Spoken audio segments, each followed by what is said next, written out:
Hello, basketball fans.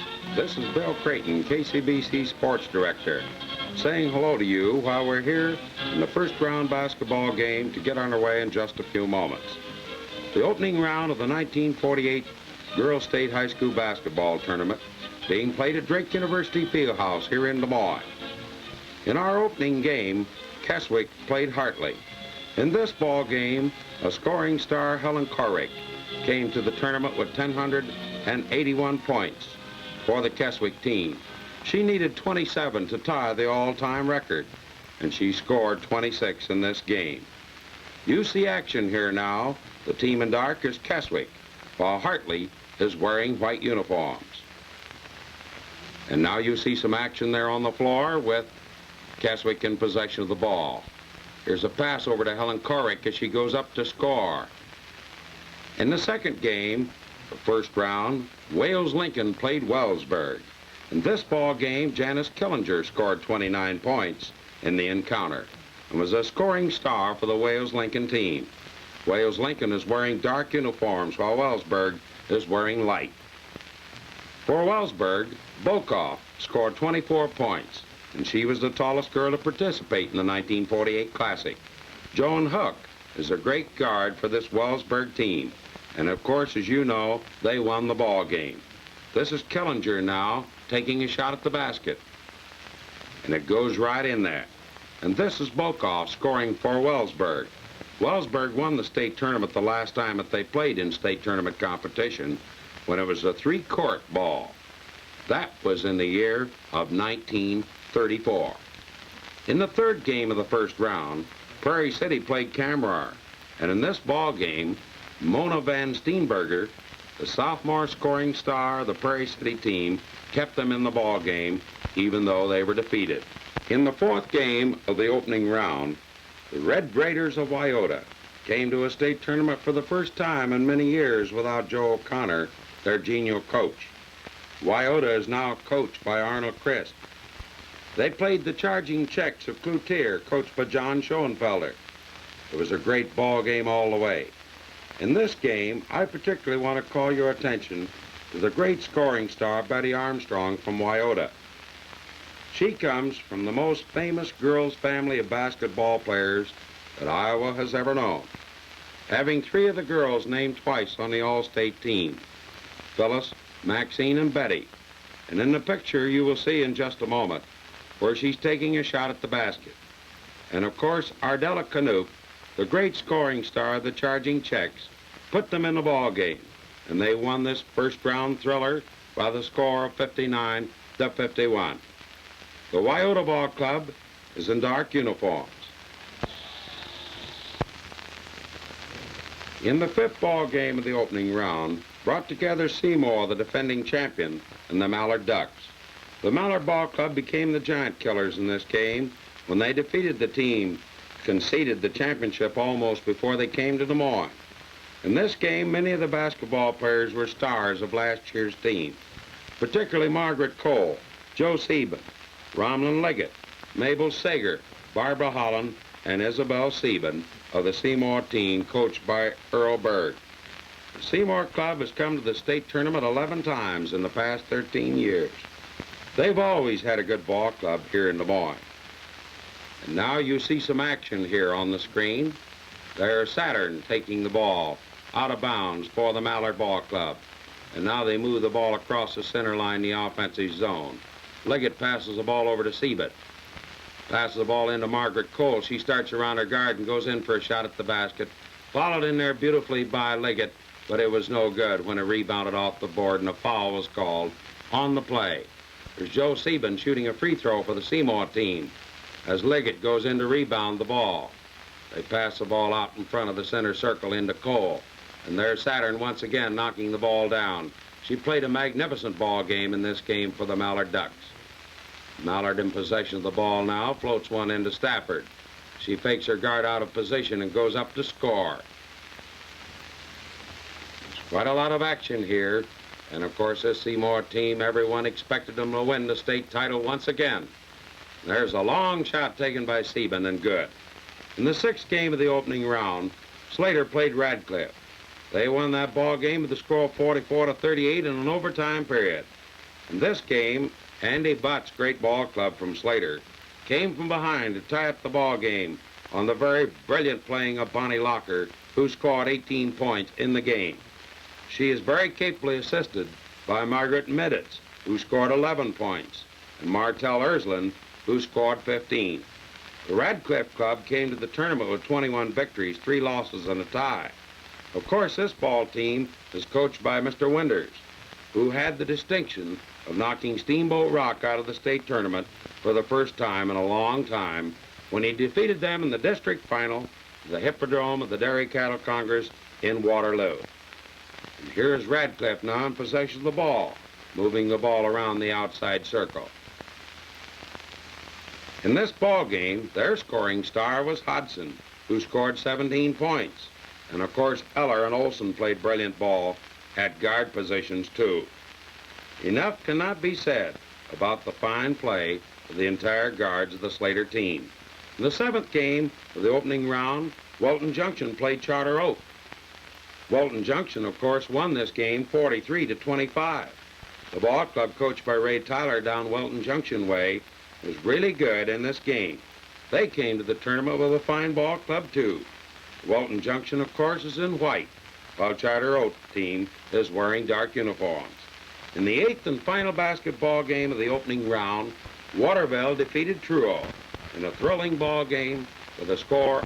Truro is a ball club that clipped West Des Moines out of the tournament competition, and they defeated Chuck Orbaugh's great team from Valley High in the sectional final at St. Charles a few weeks ago.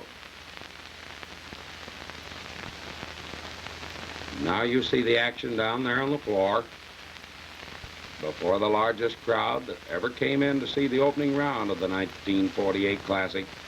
Long shots taken at the basket and scores in there.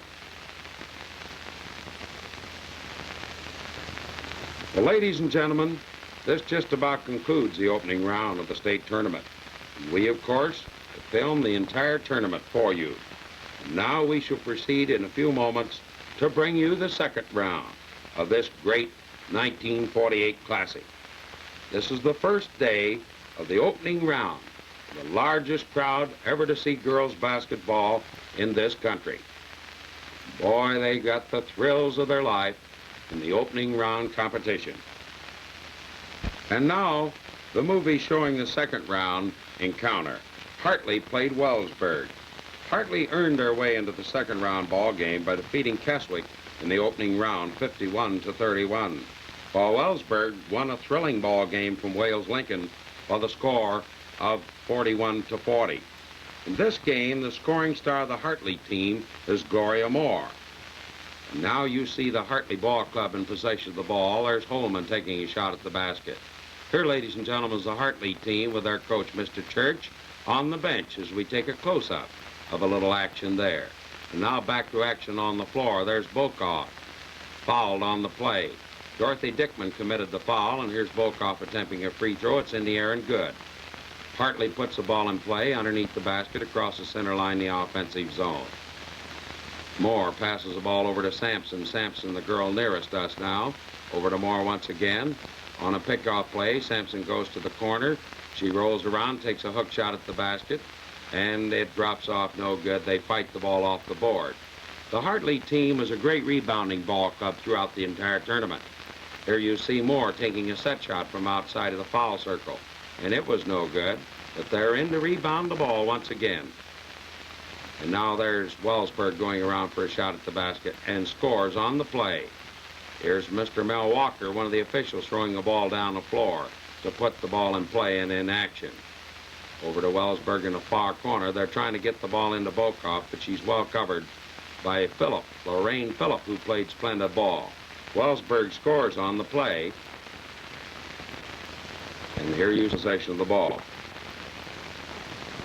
Now they bounce the ball over to Moore, back over to Sampson.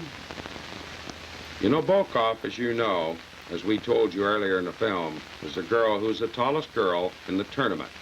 A splendid ball player for the WELLSBURG team.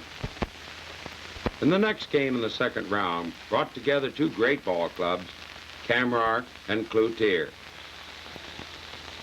This particular part of this film was shot by telephoto lens. Kamrar, of course, won the game 63-36. Their scoring star of the game was Arlis Van Langen, who scored 49 points in this ball game to become a scoring sensation of the state tournament. And all eyes have been watching her ever since she arrived in Des Moines. Now here's some action. The CLUTIER in possession of the ball, wearing white uniforms, Kamrar in the dark. And there's Knoop shooting her specialty, that hook shot, over her head. And now Kamrar in possession of the ball. Van Langen goes around for a shot at the basket. It's no good. She's in to rebound the ball. Passes it over to Having it. Having off a pick-off play, and the ball's tied up. Jump the ball at the free throw lane. And there comes CLUTIER down the floor to score once again. Now in possession of the ball is Kamrar. They feed the ball over to Ahrens. Ahrens trying to pick off the play over to Van Langen, but a foul was called on the play. Now CLUTIER scores once again. CLUTIER in possession of the ball. There's Knoop scoring. Beautiful shot at the basket. And this, ladies and gentlemen, is the cheering section of the charging checks from CLUTIER. These little girls entertain the people throughout the state tournament. Leading the cheering section for the CLUTIER team. There's Van Langen in to score once again. CLUTIER in possession of the ball, trying to get the ball into Knoop. Knoop moving around, trying to manipulate. But the fine guards of this great Kamrar team was giving her plenty of trouble in this ball game.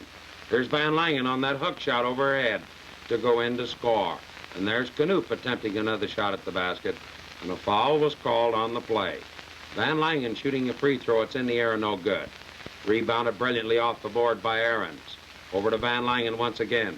And she goes in to score on a right-hand push shot. There's Knoop attempting that shot again, and it was good. Timeout was taken in the ball game, and CLUTIER is having a few refreshments. Back to action and ready to go. Now they fight for the ball off the board. There goes a long pass down the floor, across the center line, the offensive zone. Having it standing there with the ball. Feeds the ball back over to Having it. She fires one into Van Langen, who goes up over a guard to score once again. And here's Knoop on one of those fine shots that was no good. Boy, what a basketball player she is. Time is called as they jump the ball at the free throw lane. Van Langen attempts a free throw. And the ball's put in play, but there they are, stealing that ball once again. And here's Van Langen going around her guard, passes over to Ahrens, who goes in for a shot, and a foul was called on the play. In the third game of the second round, the Giant Killers, the Mallard Ducks, played SLATER. In this game, SLATER won by the score of 43-41. The scoring stars for the Mallard team in the game was Stafford with 16 points, along with Shavelin, who scored 19. And of course, Elner Saturn was their brilliant guard once again. For the SLATER team, Erslin had 16 points. Midditz scored 17. And Bonnie Locker came through with 10. Harmon, Akala, and Severson all played well at guard for Andy Butt's ball club. Coach Anderson for the Mallard team, of course, has the distinction of knocking SEYMOUR out of the state tournament with a brilliant victory by the score of 31-25 in the opening round, while SLATER earned their way by defeating RADCLIFFE by the score of 44-38. The Mallard team is wearing dark uniforms, while SLATER is wearing light. And now here is action on the floor with Mallard in possession of the ball. They drive the ball down the floor, tight against the defense. That's Harmon out there in front for the SLATER team. Andy Butts, of course, was trying to cover Stafford well in this game, as she was a scoring star of their team, and he had to stop her to win the ball game. And they did just that. Now SLATER in possession of the ball. They feed the ball into Midditz. Midditz tries to fake her guard out of position, cannot do it. Pass the ball over to Erslin. Erslin over to Midditz, and Midditz hooks one over her head for a beautiful basket. Here's Harmon in to steal the ball for the SLATER ball club once again. They fight the ball across the center line, and it'll be given out of bounds to SLATER. SLATER in possession of the ball now. The girl wearing number 77 on the back of her uniform is Bonnie Locker, the SLATER girl that played brilliant ball all the way. That basket made the crowd happy, as you see. There's the Mallard Ducks in possession of the ball. Stafford shoots a left-handed hook shot. Rolls around the rim, drops off no good. She rebounds, shoots once again, and follows in there. And following in there again is Sablin, who scored 19 points in the game. In the fourth game, and the last game of the second round, Wilton Junction played Waterville. Waterville, of course, is the only team in the 1948 Classic that has a distinction of having a woman coach. Dorothy Grona is the coach of the Waterville Club. And of course, she was a great basketball player, named on the All-State team for Waterville back in 1940. Her team earned their way in the second round game with a victory of 40-39 over Truro in the first round, while Wilton Junction disposed of Charter Oak by the score of 43-25. Wilton Junction is coached by Ray Tyler. In this ball game, Huffy scored 18 points for Waterville, and Kelly scored 17. Bolson was easily the outstanding guard for the Waterville team. In the game, at Wilton Junction's Oveson scored 20 points. Marloff scored 10, and Florence Kahlberg scored 12. McLean and Satoris were again the Wilton Junction fine guards. Waterville is wearing dark uniforms, while Wilton Junction is dressed in white. And now you see action. In possession of the ball now, Waterville. But there's McLean high on the board to bring the ball down. They work the ball down the floor across the center line. Oveson feeds the ball over to Marloff. Marloff tries to get the ball over to Kahlberg. They tie the ball up underneath the basket, and the foul was called. It's Kahlberg shooting a free throw attempts for this fine team, and there's the end of the ball game, which means that these ball clubs have advanced to the semifinal round. In the first game on Friday night of the semifinals, Kamrar played Hartley. And Kamrar won the game 58-33. Kamrar's advanced in the tournament with a first-round victory over Prairie City 46-27. The second round, they defeated CLUTIER 63-36. They came to this tournament with 28 wins and no losses, while Hartley won 19 games and lost 2 before the tournament got underway. In the first round, Hartley defeated KESWICK 51-31. In the second round, Hartley defeated WELLSBURG 33-27. In this ball game, the scoring star for the Hartley team was a substitute forward who hasn't seen any action in the state tournament thus far, Marlene Bramer. She scored 16 points. She scored 16 points in a rather easy fashion. And, of course, Holman scored 10, too. The scoring star in the second round game, Moore, was held to 4 points in this ball game. As usual, Dorothy Dickman was the guard standout for the Hartley team. The entire aggregation of Kamrar played brilliant ball in the game to win. Having scored 18 points, Aaron 6, and Van Langen rang the bell for 34. The three guards, Audrey Aarons, Dorothy Welp, named on Jack Norris All-State team, and Anna Jansen, all played very well in the semifinal encounter. Now to our action here. Kamrar wearing dark uniforms, while Hartley is wearing white. Hartley's nifty uniforms were designed by Mrs. Lester. You know, her husband was formerly the coach and superintendent of schools at Hartley. They're somewhat of a ballet type of uniform, bare midriff, and the most attractive girl basketball uniforms that it's been our good pleasure to see. And here's action now with Kamrar in possession of the ball. There's Van Langen with the ball. She feeds the ball over to Havinga. Havinga over to Aarons. Kamrar now playing somewhat of a delayed ball game. This is Dorothy Dickman now putting the pressure on Van Langen, coming her very close. And now on a feed-off play, Havinga goes in for a sleeper and scores for the Kamrar team. Now in possession of the ball is the Hartley Ball Club, and there's Bramer scoring one. Oh, that one failed to go in as the officials called time on the play. Van Langen goes up for a shot at the basket for the Kamrar team. And Dorothy Dickman is called for a charging foul.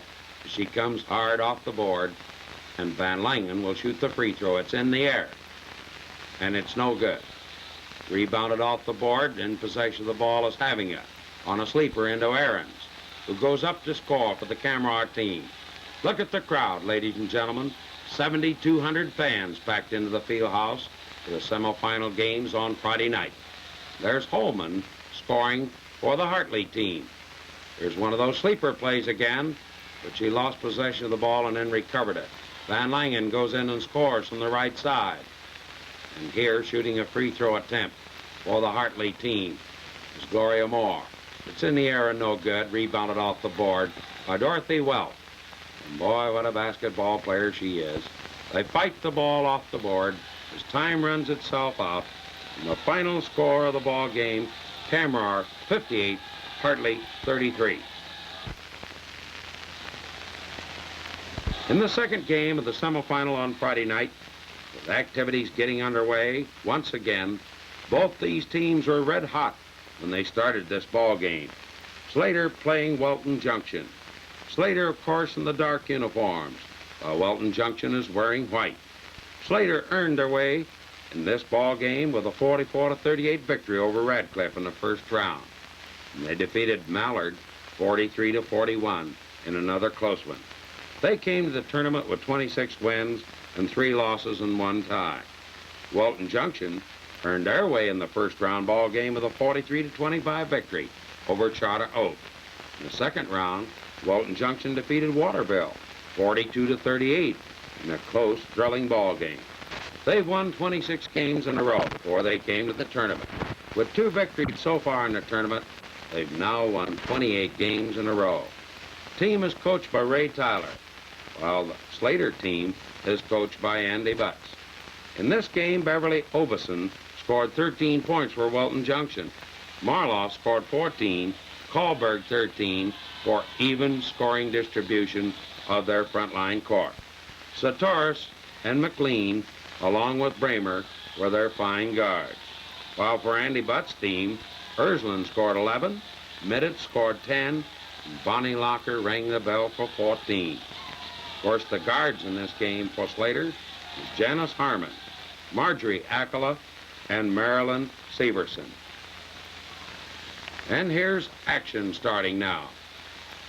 With SLATER in possession of the ball. They drive the ball around to the left side on the near side over to Middett. Middett shoots up overhead and goes right in there. And now follow the action close. This is Oveson wearing number 12 for Wilton Junction. She was a hard driving ball player, played brilliant ball. They feed the ball into Marloff, who goes up to score. And now moving the ball across the center line, the offensive zone. The SLATER team in possession. Feeds the ball over to Ersland, back to Bonnie Locker. She takes a shot at the basket. It was no good. Rebounded by Middett. Middett goes up for a shot at the basket and scores as the crowd senses their approval with staccato clapping. Now they move the ball to the far right-hand corner with SLATER in possession. They fight for the ball off the board, and I believe McLean has possession of the ball. Yes, that's right. Then she fires one way down the floor on another one of those long throws that reminds us of Bobby Feller. And now they go in to score in the ball game. Back to action as they put the ball in play on the near side. SLATER in possession of the ball across the center line, the offensive zone. They drive the ball to the far near side. Over to Middett. Middett stands over to Ersland, who goes in to score for Andy Butts' ball club once again. Now SLATER in possession of the ball. There's Middett trying to move her way into the center circle. They feed it over to Ersland. She shoots from the right side with a one-handed push shot. Scores. The officials fire the ball down the floor, and play is put underway once again in this semifinal encounter. Only a few moments separate one of these ball clubs from the privilege of playing for the championship of 1948. Of course, the losers play here tomorrow night for the consolation prize and the number 3 spot. Well, there it is, the final ball game with Wilton Junction winning 29 games in a row to move into the final round. In the consolation round, the third place winner of the ball game across with SLATER for the 40-39 victory over Hartley in the first round game. They started out to be uninteresting and dull. As a matter of fact, the consolation ball game with the edge taken off, the 2 teams fighting their way down to the semifinals and then being defeated, naturally lost a lot of its color. Fifth ball game with these 2 teams playing for the third place trophy got out there and gave the capacity crowd of 7,200 basketball fans the thrills of their life. One of the finest basketball games of state tournament history. Hartley, of course, was defeated in the semifinal round last night by Kamrar, 58-33, while Wilton Junction defeated SLATER 40-35. Hartley coached by Mr. Church, while SLATER is coached by Andy Butt. In this ball game, the scoring star was Ersland once again with 20 points. Bonnie Locker scored 14 and was playing the star game throughout. In addition, her tournament play was sensational all the way. Middett scored only 6 and was used chiefly as a feed-off player throughout the game. Janice Harmon was a standout guard for the SLATER club in this game. For Hartley, once again, Bramer came through with 7 points. A newcomer to the Hartley team, Lillian Byers, scored 7 as a substitute that was important in this encounter. Dickman, Phillip, and Minke were the fine guards for the Hartley team throughout this ball game. While the consolation victory for third place builds up the crowd for the final game to be filmed in just a moment. Now you see action here with the Hartley team in white. There's Hartley fighting for the ball off.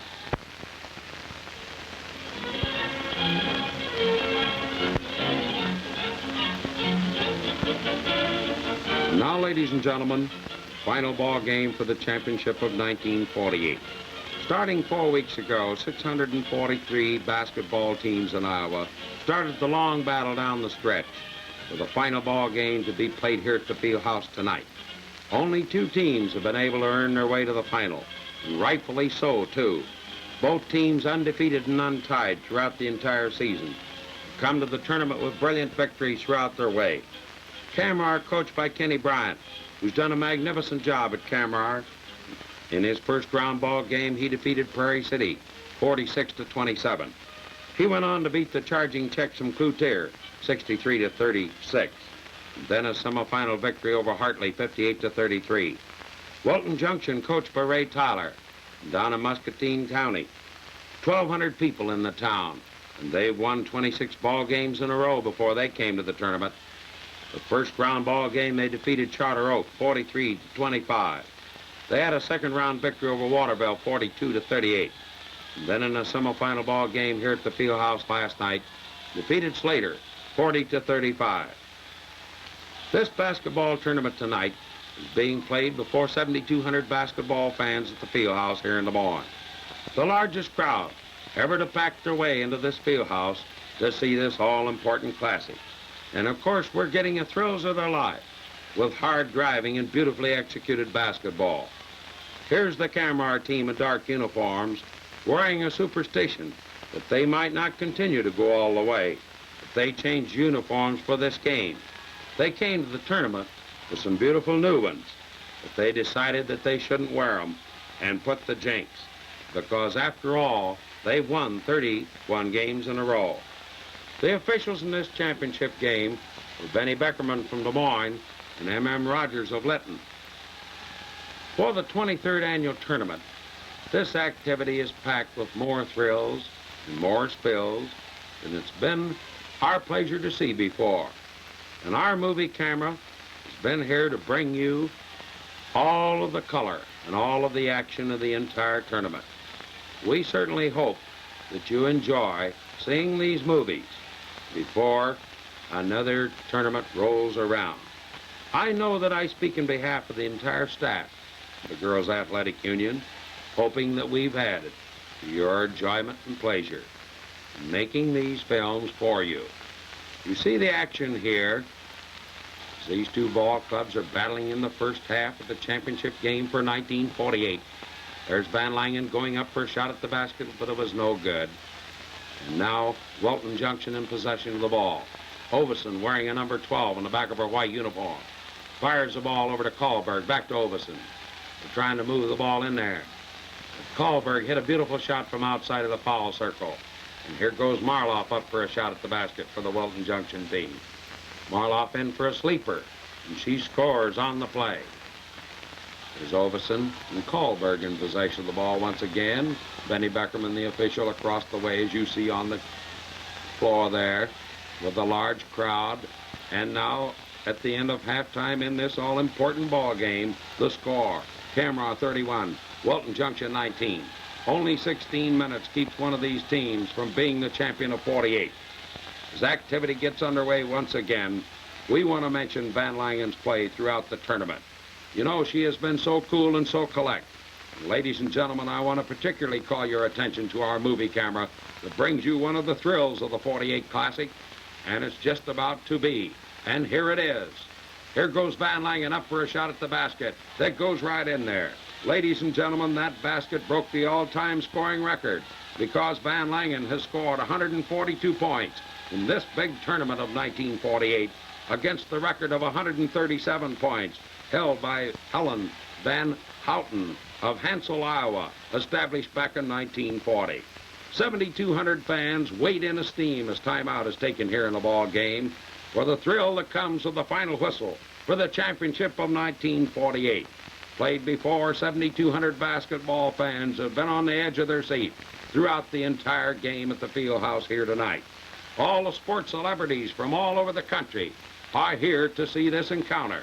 All the Girls Athletic Union, their executive secretary, Rod Chisholm, Mr. Moe from Lake Park, and Kenny Amsbury from Steamboat Rock, old Rutenbeck, a good friend of mine from up at Avoca, and Johnny King from Allerton are here viewing the activities for the final part of this ball game.